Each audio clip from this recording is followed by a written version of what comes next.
So how did Russia get to where it is today? Was it just a series of accidents and bad luck, or was it something more deliberate? We're going to dive into a really compelling argument today that modern Russia is the result of a 30-year chain reaction, a sequence of events where each step made the next one almost unavoidable. Okay, let's just jump right in with this really powerful idea. What if the system we see in Russia today wasn't some recent invention? What if it was actually baked in right from the very beginning? It's a heck of a statement, right? All right, first up, the flawed foundation. According to this perspective, the whole story starts not with some glorious democratic dawn, but with a messy power struggle, a kind of original sin that would cast a shadow over everything that came after. So picture this. It's 1993. Russia's new democracy is basically paralyzed.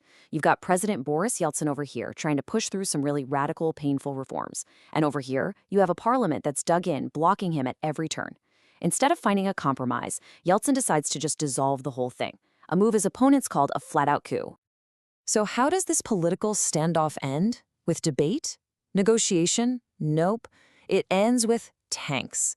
The image of the Russian parliament building, their White House, on fire, well, that sent a message that was impossible to misunderstand. In this new Russia, brute force trumped the rule of law.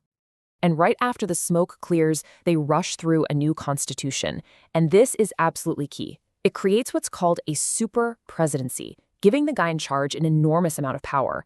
It was designed to prevent another 1993, for sure, but it also created the very toolkit that Vladimir Putin would later use to build his famous power vertical. Okay, so the political blueprint is drawn, but what about money and influence? Well, this next part of the story is all about the rise of the oligarchs, and it's where the playbook for controlling Russia really gets written. By 1996, Yeltsin is wildly unpopular. It looks like there's no way he's going to win re-election. So a deal gets struck. Think of it like a political special op. A small group of soon-to-be oligarchs get the crown jewels of Russian industry, like oil and gas companies. In return, they use their brand new TV channels to blast the country with one message. It's either Yeltsin or it's back to the dark days of communism. And it worked. But this whole system was basically a house of cards. In 1998, it all came crashing down. The financial crisis was so bad, it just wiped out people's life savings. Gone. Overnight.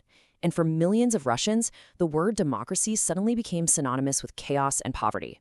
People were desperate for a strong hand, for someone who could bring back order and stability, no matter the cost.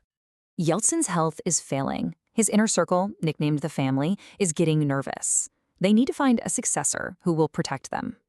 Right then, a terrifying wave of apartment bombings hits the country, creating nationwide panic. The brand new prime minister, a former KGB guy nobody's ever heard of named Vladimir Putin, responds by launching a brutal war in Chechnya. He looked tough, decisive. He was exactly what a terrified public wanted. In just a few months, he went from a total unknown to the heir apparent. So Putin gets into power. And here's the fascinating part from this viewpoint. He doesn't get rid of the system built in the 90s. He just nationalizes it. He takes all those tools of control, the media, the wealth, away from the oligarchs and puts them firmly into the hands of the state. First stop, the media.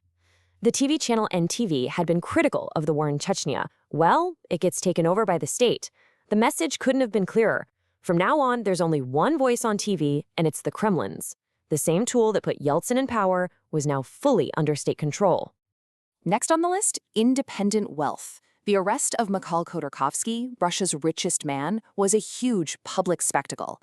It was a show for the other oligarchs, and the message was simple. Your fortune is only safe if you stay out of our politics. The era of oligarchs as political players was over. They were now just subjects. And you see this pattern of using a crisis to centralize power. After the absolute horror of the Beslan school siege, the government's response wasn't a deep dive on security failures. Instead, they used the national trauma as the reason to scrap elections for regional governors. Just like that, one of the last real checks on Kremlin power was eliminated.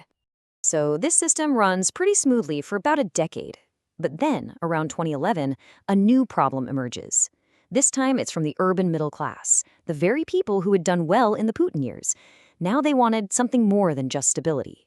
They wanted political rights. The trigger was a move they called the castling, where Putin and then President Medvedev just announced they were going to swap jobs. To a lot of people, this just seemed so cynical, so arrogant. It sent tens of thousands into the streets.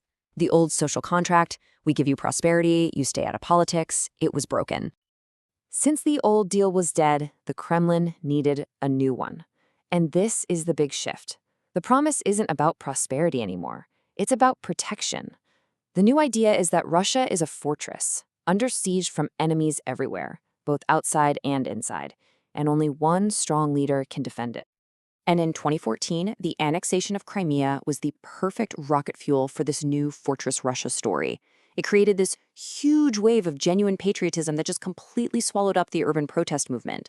But the thing about this kind of legitimacy is that it's like a drug. It always requires a bigger dose of conflict to keep the high going. And that brings us to the final stage in this chain reaction.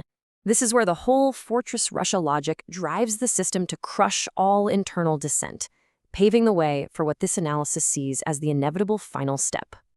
Just look at the timeline in the years leading up to the invasion. The pace just picks up. In 2020, they changed the constitution so Putin can rule for life. That same year, his biggest critic, Alexei Navalny, is poisoned. By 2021, what was left of the opposition and independent media was basically wiped out, outlawed as extremist. The domestic front was secured. The path to war was clear. And when you lay it all out like this, the pattern is just stark. It looks like a step-by-step process. First, you take on parliament with tanks. Then you take over the media with lawsuits. You control wealth with selective arrests. You eliminate protests with repressive laws. You rewrite the constitution. After you've dismantled every other check on your power, what's left? According to this argument, the final act could only be war. So that brings us back to the big question at the heart of this all. Looking back at this 30-year chain reaction, was it all just a series of terrible mistakes and wrong turns? Or was the final destination basically programmed into the system from the very beginning, way back in 1993? Was a different kind of Russia ever really possible? That's the unsettling question this analysis forces us to ask.